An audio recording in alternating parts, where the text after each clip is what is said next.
We're here today with the all-new Fujifilm GFX 102, which is a 102 megapixel camera. So let's go take some big pictures. Everything you're going to see is a straight out of camera JPEG, and stick around to the end if you want to come hang out in real life this month in our home city here in Canada. We have people coming from California, Texas, Michigan, New York, Quebec, and also Toronto. Canada Photo Summit, these are the speakers, and at the time of recording this, there are only 9 tickets left available, so get in quick. You know what's better than bad photography in full frame? Bad photography in medium format. We did it. So I'm Taylor Jackson. I am primarily a wedding photographer. I also do content here on YouTube as well as landscape photography. Beyond that, I create video content, but I am not necessarily into the actual proper cinema space. It seems like this camera, we're gonna talk a little bit more about this towards the end and who this camera is actually for, but it appears that most of the upgrades are on the cinema side. But there are a few key upgrades that I'm going to get to in a couple of seconds that have made me very, very happy with this camera. Is that grammatically correct? Okay. Ooh, right? Ooh. Here, we have a 3-pod, and we're gonna do a few photos. It's still pretty low light. We don't have any natural sunlight yet, but with the Fujifilm GFX 102, I'm gonna do a few black and white, and you're gonna see them on the screen. Doesn't feel right to use the tiniest little plate ever. I usually don't have a camera of this expensiveness on this tripod, so we'll be extra careful today. We're also at the filming location of Volcano Man from the movie Eurovision. And as you can see what they've done here, when they did the music video, they basically, the keyboards are here, and the rock that is full size of them is quite far away and in real life quite small. And if you shoot it from a 35 real close, it's not gonna be so good. But if you shoot it from a 200 way back there, you can press the background and you make a regular size rock in the ocean look a lot larger and more majestic. Isn't this fun though? Huh? That's kind of cool. I feel like a real photographer now. All right, rocks await us. So something that has become hip and cool recently that I was turned on to a long time ago from my friend Sashin is actually making your screen black and white so you can see light a little bit better. I talked about this in the landscape photography tutorial. It's very long. It comes with raw files you can check out if you want. And I guess one of the benefits of having an EVF and looking through a screen or a viewfinder that's electronic and not optical is if you do set that to black and white, that's going to be your full experience. You're going to see everything in black and white rather than guessing. I feel like it just allows you to kind of breaks you out of just the regular real life and puts you in a more artistic space maybe. It definitely helps you see light and direction of light when photographing humans a heck of a lot better. So, we didn't bring a screen recorder, did we? That was a mistake. This is a full-size HDMI. My bad. Look at us recording the screen like history. What are we doing? Acros, no filter, just this only. And because it's low light enough, I didn't want to put an ND filter on this because I don't think that I have an ND filter that scales properly to 102 megapixels. So instead what we're gonna do is we're gonna be the idiots that just do an f/22 exposure, and maybe we'll give it a little bit of a countdown here. 2-second timer, so gives my camera a moment to stabilize. Maybe some things to be aware of when using a tripod. Don't extend the center column like this, because it's not gonna be that stable. I don't even feel comfortable walking away from this camera in this configuration. So get a tripod that the legs itself come up to a place where you're happy with it. And here we go. f/22, 2-second timer. And 3, 2, 1, there's the picture. And that looks pretty darn nice. You might notice the viewfinder. So you have your option of no viewfinder. Just give me a moment here. And there's a little cover that it comes with. So if you just want to shoot screen only, that's kind of nice. If you just want the standard viewfinder, you have that ability. There you go. Regular viewfinder. And then you also have this viewfinder. Goes waist level, go left, go right. It's cool, and it makes you look a lot more professional. So picture me showing up to a shoot, no viewfinder. Who's this kid taking pictures of moss? No one cares. And then you put this on, and all of a sudden, You're Serena Williams' personal photographer. That's the level of confidence and skill this viewfinder gives you. New scene locked off with the 55mm f 1.7. So my issues, or maybe not my issues, but my use case, my specific use case for cameras is typically either weddings or travel like this. For travel like this, medium format cameras have always been amazing, but for weddings, my brain, I think maybe it's a little bit of spray and pray, but I feel like you kind of need that at wedding days when you're working with non-models to actually get those moments. And medium format cameras really just never kind of scaled with that speed. This camera, fortunate to say, it actually shoots 8 frames a second, which is crazy because the files are gigantic, but I feel like it finally does actually keep up with a wedding day environment. The interesting thing with this camera, I suppose, is that they really kind of went into all the video features that I don't know if we asked for. And it's awesome because they are unlocking an obvious new market, but they are scaling out of what we would kind of use this camera for. So if I was in slow photography mode like we are out here, I don't know if I would need the speed of this camera. I'd be happy with the older camera, but in a wedding day environment, even in a portrait setting, I would be much happier using this specific camera. All right, here we go. 2, 1. Did it. Oh, that was a good one. I got full wave explosion. And look at this beautiful screen. It's got this light. If you want to light it up, you can also swap it to your dials, or you can do your histogram. Wow, right? And in video mode, you get your histogram, and you get your time code here too, which is really nice. So it is definitely, I would say, overpowered for my needs ever when it comes to video features. But if you are somebody that's maybe into professional cinema production, maybe this camera makes a lot of sense. I feel like that is what Fuji is kind of after with this market. The build quality, as you can see, is darn nice. It really does feel amazing. All the textures feel great. It's like almost like a Leica Kevlar type reporter texture to my hand. I don't know if that feels like it to your hand, but it is a very, very nice feeling camera, and all the lenses as well. This camera can also be a number of different things, depending on if you use the GFX lenses, or if you use adapted full frame lenses, or if you use anamorphic lenses, if you're doing video, or you can use them for stills. We did it with Magic in Tokyo this winter. Not with this camera, with another camera. But for stills, anamorphic lenses are pretty cool. They give a unique feel that you don't really get from any other lenses. Another thing I really, really like about this camera is the dials. So on the front and the back, they can be pressed in to unlock other options. So you can customize the back one. So when you press in, you can customize what that does. The front one up here, you go left and right, you're controlling your aperture. You press it down one time, you're in ISO. You're controlling your ISO. Tap it again, you're back in aperture. You can also just use the aperture ring if you want. And that's a feature that I really, really enjoy from Fuji cameras. And the autofocus is fortunately good. So for eye and face detect, you can actually do it now.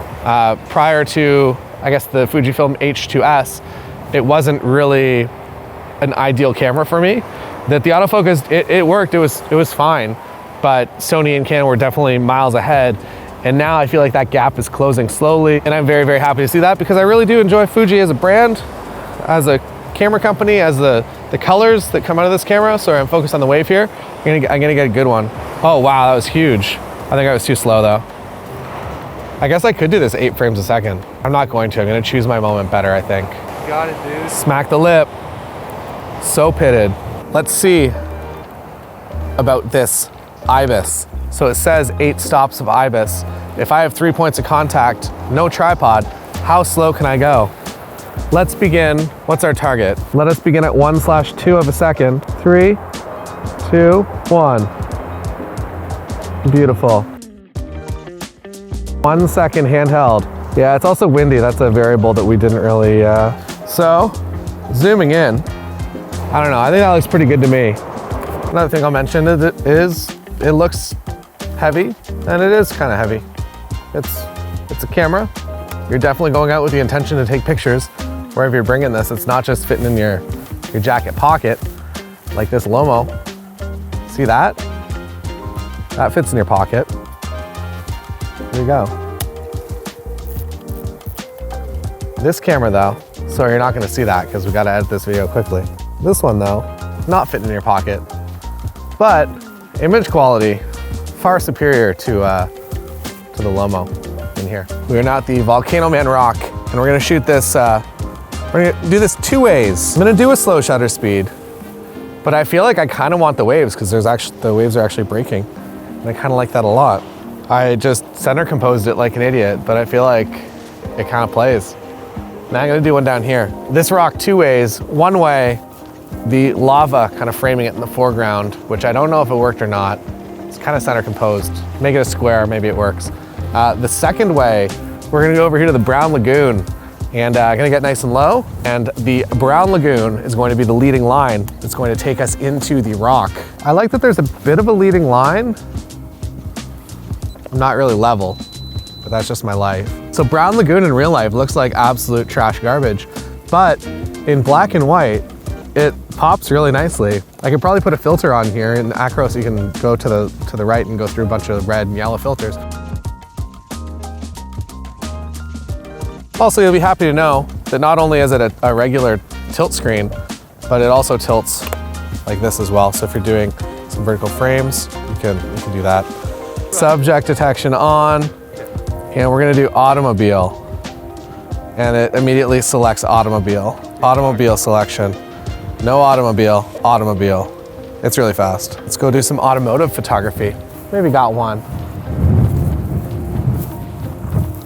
Here we go, back in the car. GFX 102, or Jeff Gordon NASCAR 35mm cam. A beautiful lighthouse. I think I'm gonna go into the long grasses to get a shot. I want the road leading towards the lighthouse. It's kind of a bit of a drone shot here. Or wait, maybe I just go like this. Can I do this? There's a lens cap on. I think that works. That's nice. I'm gonna go to the new film sim, Real La Ace. And I can immediately see that the black and white was a lot more suited to this scene. Maybe I'm gonna warm it up a little bit. Wide open again. Just for the way this lens achieves focus. So you can see the foreground elements there. They just look really darn pleasing, I think. That's sky though. It's a weirdly perfect sky.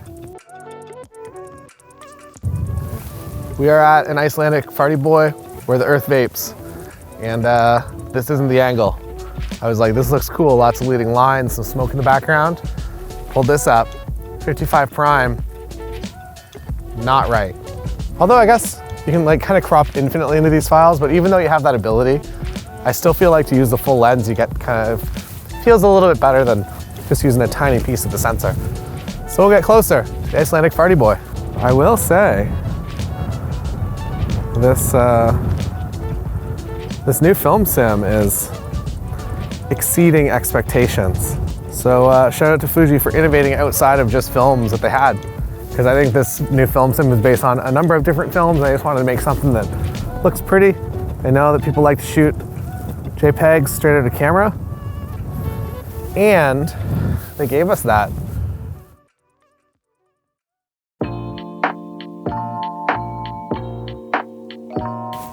So just a general shout out to Cole Roberts here. When we did the roadie workshops, he brought me to 2 of the locations, this location here and one other one that I had never been to before. Everyone knows about the black church that's over in Snafflesness. Is that how you pronounce it? We started pronouncing it Snafflesnoose, and now I can't not say that. And we've done some great Northern Lights photos there. It's a great spot. It's a nice little hike that if you do go there, go to the church, but then go behind it because there's some cool landscape stuff there to check out for a little hike. But a church like this is kind of nicer because there's no one here. So if you're ever out on an elopement or something and you need a place to bring your couple where there's not 100 people around, this is a good spot. I don't know what I'm doing yet. We'll figure it out though. I'm gonna say black and white is the way to go here. Although the lighting is not really on our side right now. I'm gonna hop up here and see what's good. But there might not be a lot here for us today. I'm happy enough with this as just a general test shot for this camera. Take a picture of you.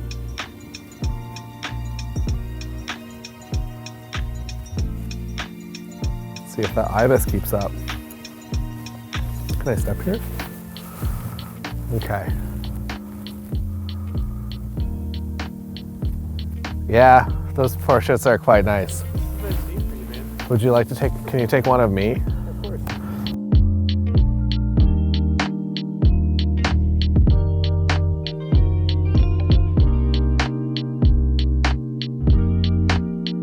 Spot is another Cole Roberts special. We brought a couple here. We took nice photos. And let's go take some pictures with no couple. Just a Fujifilm GFX 102. Look at us, we're hiking. We're doing some close focusing here. Wow. Pretty exciting stuff. Still having fun. Oh yeah, that's a roadway scene. If I ever saw a roadway scene. Also, the image that you take, it looks pretty nice, and then you see the playback, and the playback is actually better. So whatever it does in post-production kind of helps you out a bit here. So we saw this really cool little green, mossy spot on a bunch of rocks here. Also, you get, basically if you're used to shooting full frame, when you go medium format, you will get your 55mm lens, as I mentioned, will become less of a lens and somewhere, we should just do the math right now. And then also your aperture also kind of gets that. An f1.7 is going to let that same amount of light through, but the overall feeling of it in comparison to full frame might feel something more like an f1.4, depending on the image. So who is this camera for? That's a question I've asked myself a couple of times. And I don't think it's for me personally. As somebody that shoots weddings, shoots fast-paced environments, it is definitely an upgrade from the original GFX 100, but I don't think it's going to become a go-to wedding photography camera for me. What it would be good for is studio photography, product photography, or this camera might make a great B cam for you if you're shooting with maybe a Sony Venice or the new Burano or something else in the proper cinema space. It's going to give you more options closer to a proper cinema camera. However, for me, those are features that I don't really need, and I also don't really see myself growing into. What I will say is that the images that we've taken today, even though they're pretty just standard generic Iceland photos, they feel amazing. They feel better than other cameras that I've used in similar environments.